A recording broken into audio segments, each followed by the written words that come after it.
What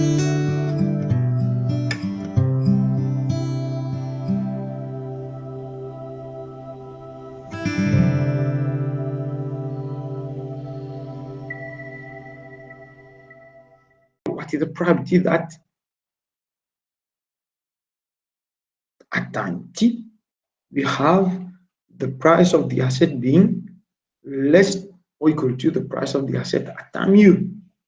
Je vais vous dire ça par exemple. Quelle est cette probabilité que cela arrive? Basé sur cette probabilité, peut-être j'investirais dans le sens où je ferais plus short selling, par exemple, donc, parce que cela démontre que le prix va baisser, le prix d'aujourd'hui à U descend au point T, descendra moins que SU, pourquoi pas s'engager dans short selling? Quelle est la probabilité associée à cette éventualité? Donc, comment calculer cela? Vous savez très bien que ln-st minus ln-su, donc déjà de là à ça, à là plutôt, we apply log.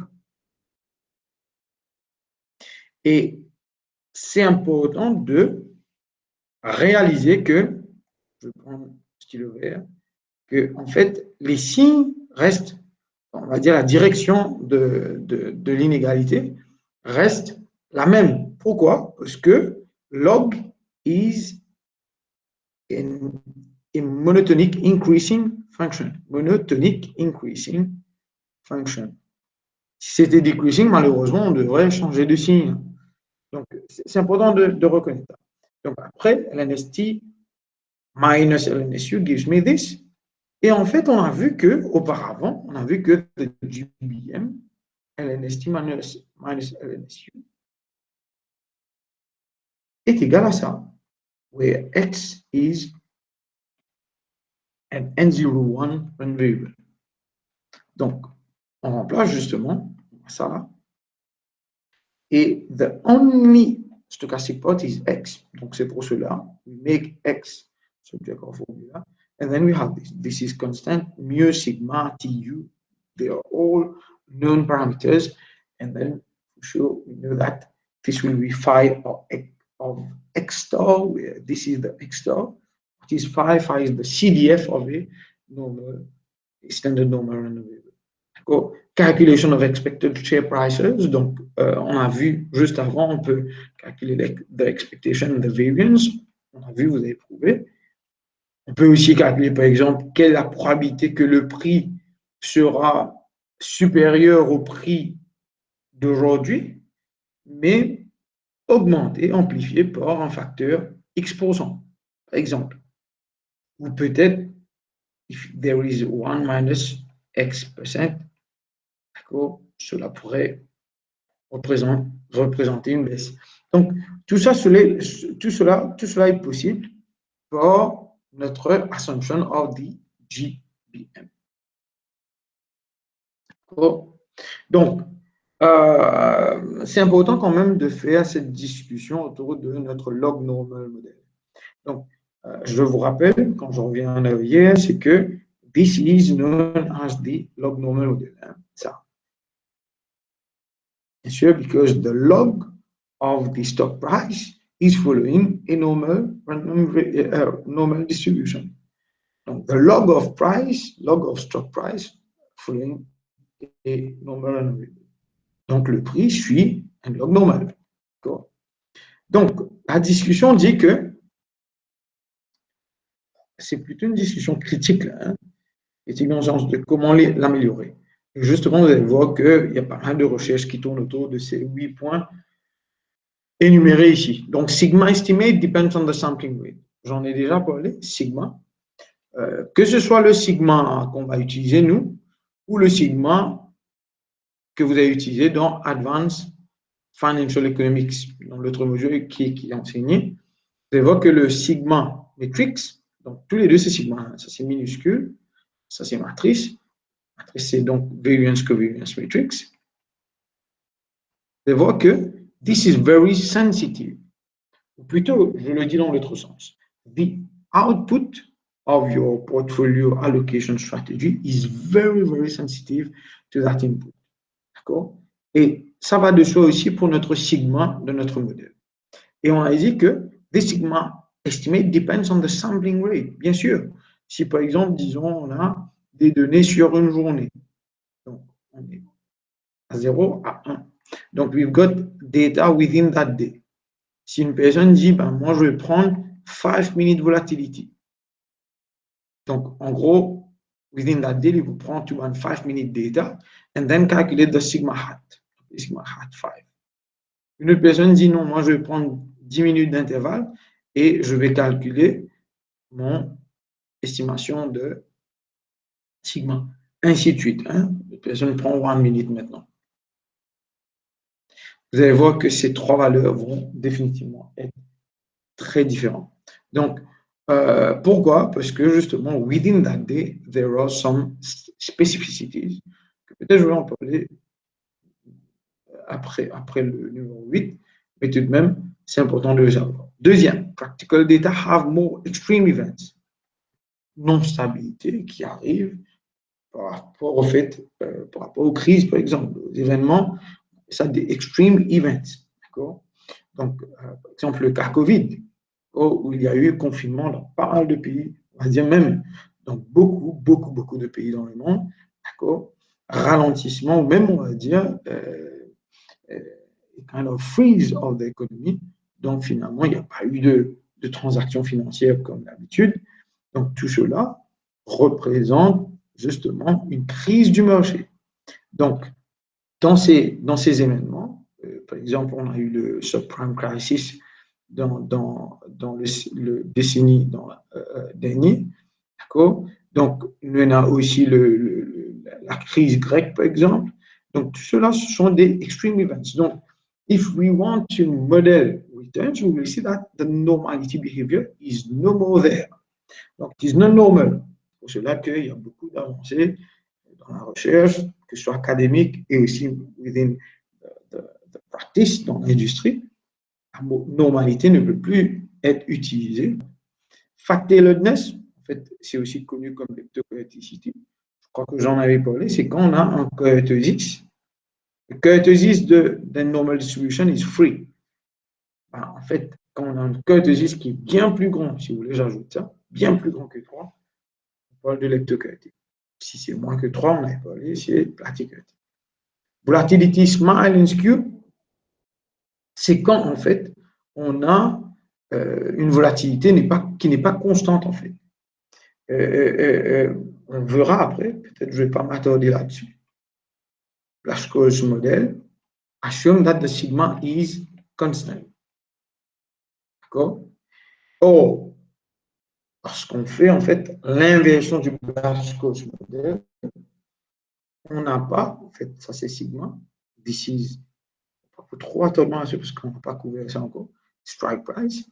En fait, on voit que with the strike price which is changing, the sigma is no more constant. It is showing either a smile ou pour d'autres produits, ça démontre un skew. D'accord? Donc, la volatilité n'est pas constante. D'accord? Donc, c'est pour cela qu'il y a des modèles qui proposent justement Heston proposes stochastic volatility. Drift is not constant. Bien sûr, ici, we assume that the mu is constant.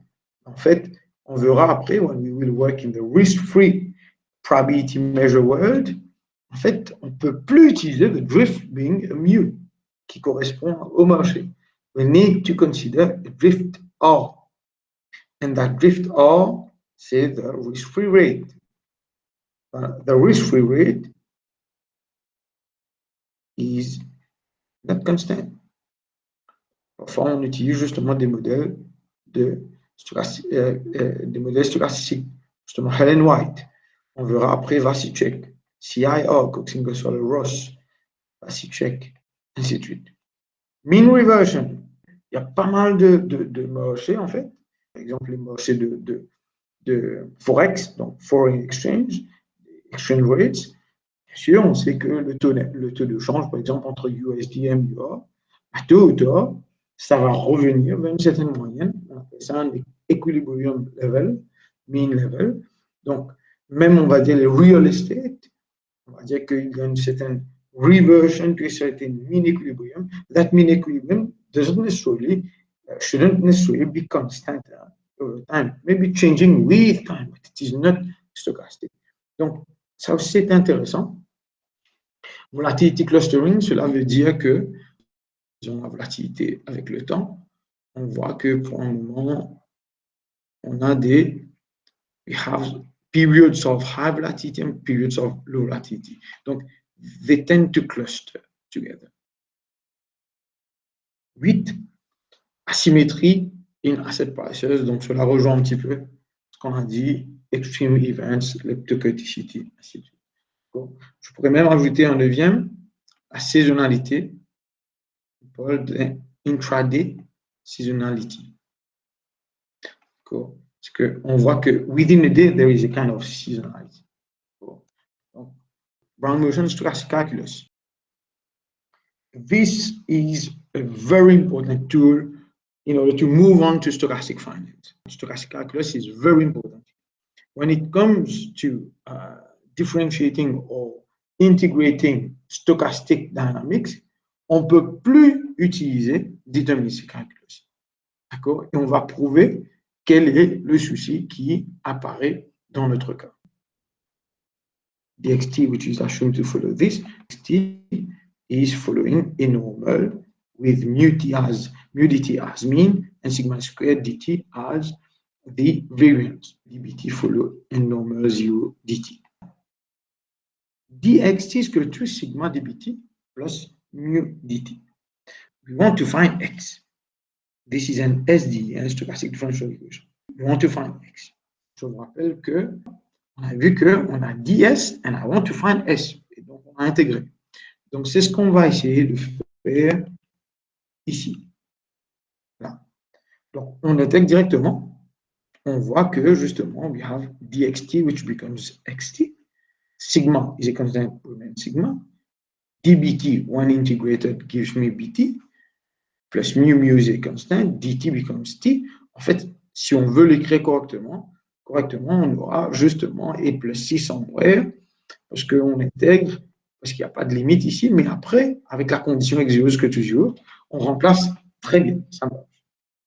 Maintenant, où le souci se pose, c'est quand on a une dynamique de cette forme. Donc ici, we have dxt is equal to this. Donc ici, on a dxt is equal to xt times this. Là, on a un souci. Donc, il faut voir comment intégrer ce type de dynamique stochastique. C'est là où il nous faudra définir what is stochastic calculus. How not to integrate stochastic integrals.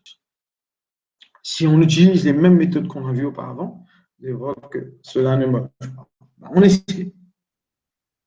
Disons qu'on a f of bt is equal to bt squared. Or f is a function. Cool. If we use the ordinary calculus methods, fbt is equal to bt squared, donc dft, what will it be? Si on différencie, donc en gros, on fait ça, hein, df by dbt. Qu'est-ce que ça nous donne? 2bt. D'accord? Et donc, what is df? df est égal à 2bt. On envoie ça là-haut. dbt. C'est ce qu'on a. Hein. Et là, en fait, on veut voir what went wrong. On a ça égale à ça. C'est ce qu'on a écrit ici. d of bt squared, que 2bt dbt.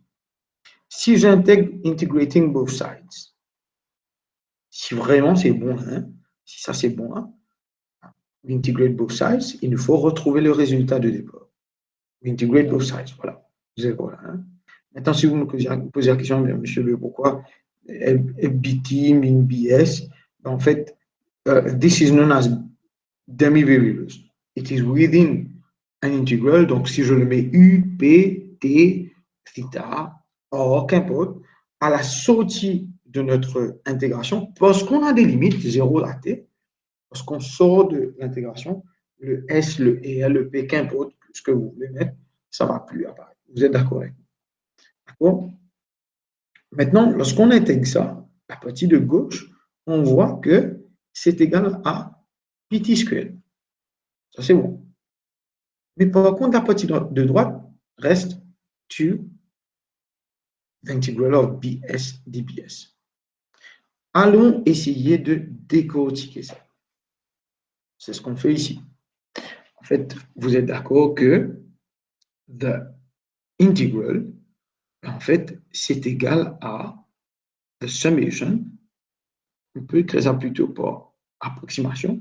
Et donc, dans la limite, ça va être égal, en fait. C'est pour cela que vous allez voir que égal à limite n tends to infinity into 2.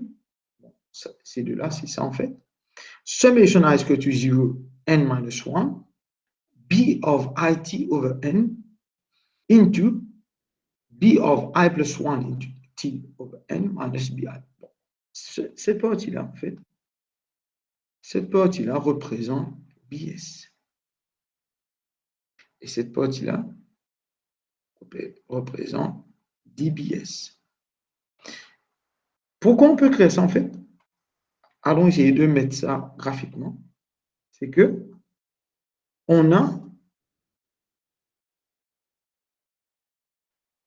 0 to t. Mais qu'est-ce qu'on a fait? On a essayé de couper ça en n parties. Ainsi de suite. Donc, this will become n minus 1 t over n. Donc, disons, hein, on veut intégrer de 0 à t de BS dBS. Qu'est-ce qui se passe? C'est qu'il nous faut en fait prendre à chaque point qu'on a défini ici, chaque point. Qu'est-ce qu'on fait? On va chercher le BS qui est défini ici. Par exemple, à t over n, the BS should be b of t over n. À t over n ici. Multiplié par dBS, ça va être quoi? B of 2t over n minus b of t over n. Donc, this, at this point, what will it be? It will be b of t over n into b of 2t over n minus b of t over n. Quoi? Ça va de soi pour ce point-là. On bouge jusque-là. Donc, ensuite, the integral which is here may be approximated with this summation because I am taking a summation over each point, mais ça ne va pas être égal. Ça va pas être égal. Pourquoi? Parce que ici, c'est continu et ici, c'est discret parce que j'ai pris un certain nombre de points n entre 0 à t. Mais si je prends la limite n tends to infinity, donc en gros, je prends une infinité de points entre 0 et t, qu'est-ce qui se passe? J'aurai égalité définitivement. Allez, good. Maintenant, on essaie de se concentrer sur ça.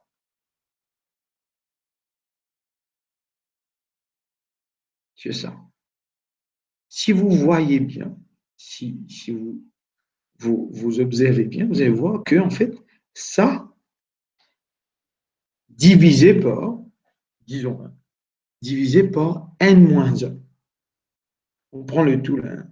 Je prends tout ça là, le divisé par n-1. Oubliez le 2. Ça va être une approximation à notre covariance of bit over n and bit I plus 1t over n minus bit over n. Regardez bien. Normalement, la variance, c'est quoi? Ça va être summation de cette variable, raised to the power of 2, après divisé par n-1. Et la covariance, c'est ça en fait. Donc, this summation is proportional to, on ne met pas le n-1. Donc, je l'efface maintenant. OK? C'est proportionnel à la covariance. Oh, maintenant, qu'est-ce qui se passe? C'est que Brownian motions have independent increments, vous êtes. Et regardez ça. Bit over n, disons que c'est, disons it c'est là. It over n. Et ça c'est I plus 1 t over n. Ben, it over n, c'est défini de là à là. Hein? Et après, ça, c'est défini de là à là. Donc, they are on this joint time interval. So, these two, ça et ça, sont indépendants. Vous êtes indépendants, vous êtes une covariance 0. D'accord? Donc, if I take expectation on this, it will give me something which is related to the covariance, proportional, and give me 0. C'est ce qu'on a fait en fait là.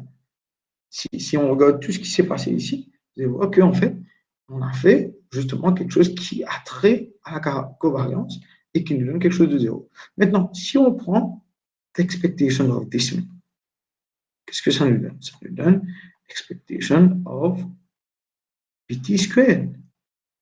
Et bt squared, c'est quoi en fait? Si on écrit bt, bt follow normal 0t. Expectation of bt squared, c'est t. Donc, on ne peut pas avoir une expectation qui me donne t, expectation. Après, à droite, à gauche, ça me donne t. À droite, quand je prends the expectation, it gives me 0. Donc, en gros, this can't be true. Donc, il y a quelque chose qui ne marche pas. Justement, using the ordinary calculus methods, we can't find the good integration or differentiation. D'accord? Donc, où le problème se pose, c'est en fait à partir de ça. I think you know the Taylor series, the Taylor expansion. D of fx is equal to f dash of x dx. D'accord? Plus f dash dash x dx equal to over 2 factorial, ainsi de suite. Donc, if we have a kth term, it will give me this. Donc, the kf derivative of f dx to the power of k over k factorial. On sait ça. Maintenant, dans deterministic calculus, on n'utilise que ça. On dit que dx squared, dx is very small bit. Par exemple, 10 puissance moins 10 to the square, 10 puissance moins 20. Donc, en gros, on dit que dx squared, dx cube devient très, très petit. Donc, we ignore this part. On a toujours ignoré ça. Et ça aussi, ainsi de suite. Or, dans stochastic calculus, we shouldn't ignore this.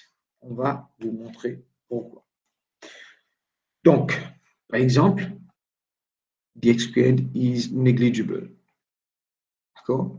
Ben, on essaie de voir pour notre terme stochastique, dbt. dbt squared, est-ce que c'est aussi negligible? Est-ce qu'il est tend to 0?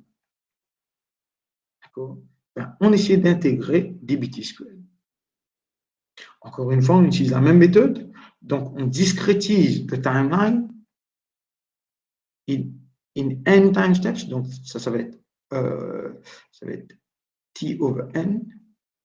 Donc, ça, c'est t. Du t over n, ainsi de suite. Donc, n minus 1 over n times t, ainsi de suite. Vous avez compris là, hein? Je pense que vous avez compris. Donc, l'intégrale de dbt squared, ça va être quoi? Ça va être la limite de n tend to infinity, the summation i squared 1 to n, c'est-à-dire qu'on a discrétisé, on a coupé notre timeline en n parties, et ce n, on le fait tendre, converger vers l'infini. What is dbt? dbt, c'est la différence bit et bit over n et bi minus 1 t over n, raised to the power of 2. D'accord? Good. Maintenant, on essaie de voir quelque chose. Hein. C'est que bit over n minus bi minus 1 t over n, en fait, ça suit quoi comme distribution? T over n minus bi minus 1 t over n. Ça suit une normal distribution de 0, parce qu'il y a une Brown notion, ça, hein? T over n. Donc, si par exemple, je divise par square root t over n ici, qu'est-ce qui se passe? It becomes 0, 1. Je ne sais pas si vous avez compris ce que je viens de faire. Donc, j'ai ça. T over n. Ensuite, je peux l'écrire comme cela aussi. Follow t over n square root 1. Et donc, ça, je peux l'envoyer de l'autre côté. Donc, qu'est-ce que ça me donne?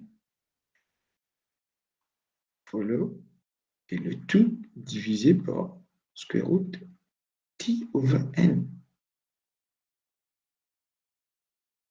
D'accord?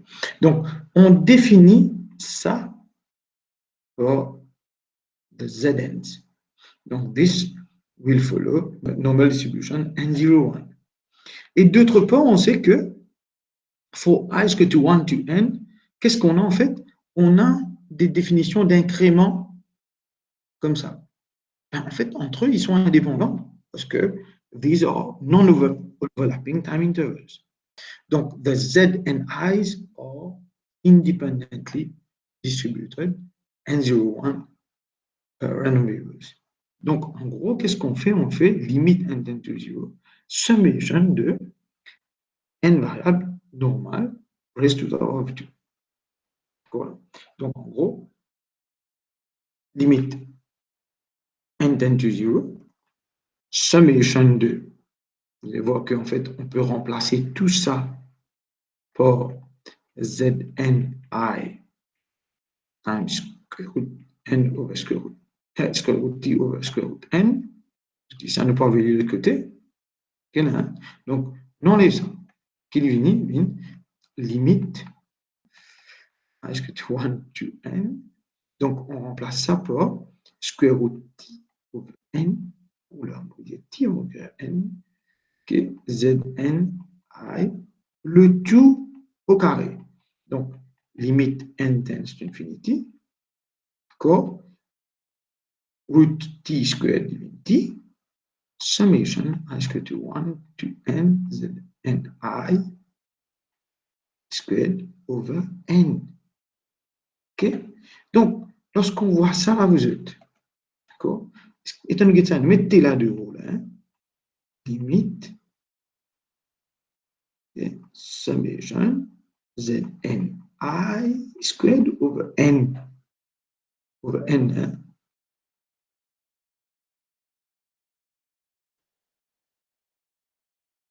Law of large numbers.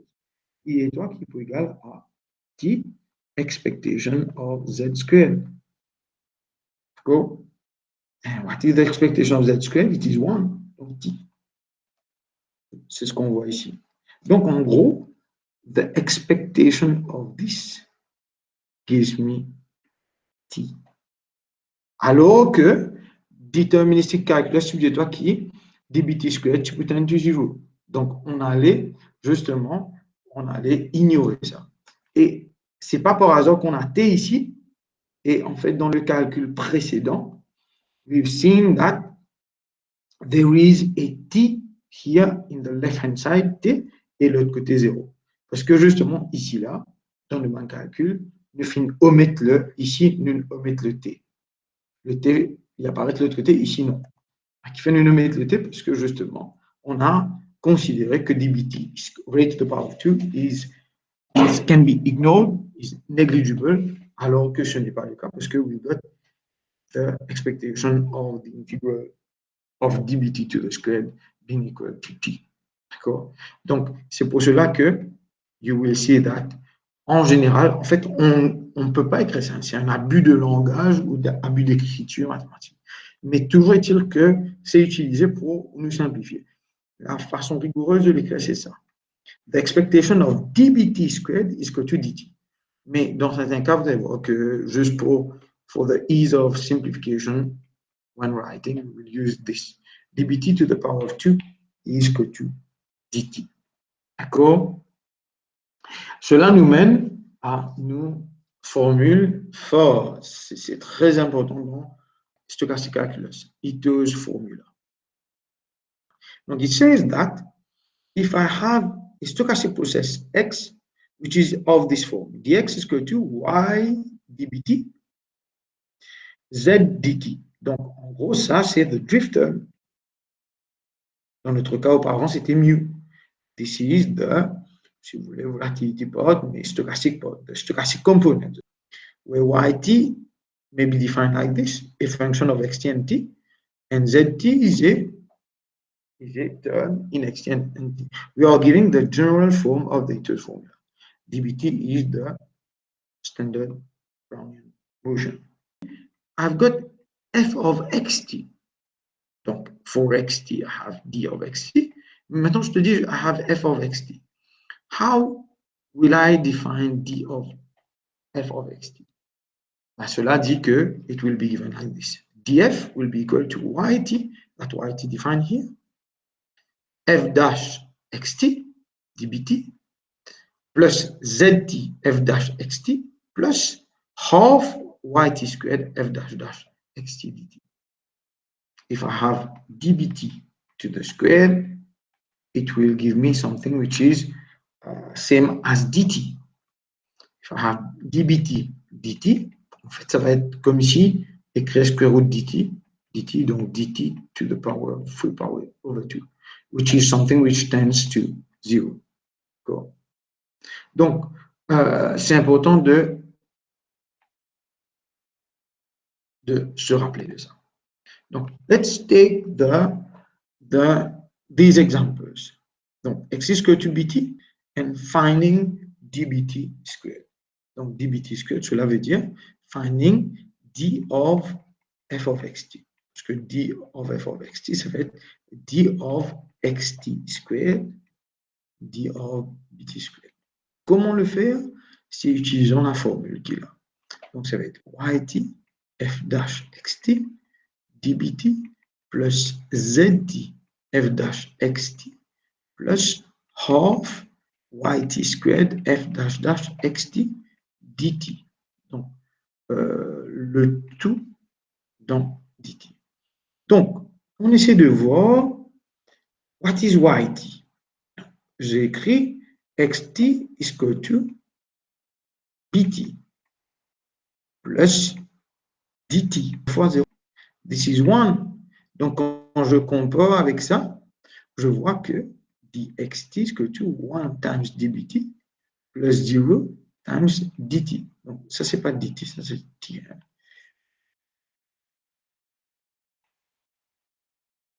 OK. Donc, je reconnais que this is y and this is 0 quand je compare avec ça. Comparer aux autres. Z, 0, y, 1. D'accord? Donc, je remplace this is 1, z is 0, et bon, this is 1 squared, et bon. What is f dash x? Donc, f of x is equal to xt squared. Donc, f dash of x qui peut être 2xt. What is f dash dash of x? 2. Donc, je remplace. Donc, this will be 2. This will be 2xt. Donc, j'écris correctement, qu'est-ce que ça va nous donner? Donc, it will be d of bt squared, donc ça là, égale à 1 times f dash x, donc which is 2xt, dbt, plus 0, plus half, ça nous donne times 1 times 2 dt. Donc ça me donne 2. xt, c'est quoi en fait? C'est bt. 2bt, dbt, plus dt. Vous voyez? Donc, t squared, square to bt, dbt, plus dt. Vous allez voir que, en fait, auparavant, le type n'existe ça, pas deterministic calculus. Sa partie-là, nous type omécli parce que c'était la partie qui correspond à nous dbt to the squared qu'on a vu ici. Là. On a vu juste là. D'accord? Good. Donc, I will leave this to you. Je vous laisse faire ça. Je vous remercie pour votre attention. Merci beaucoup. Au revoir.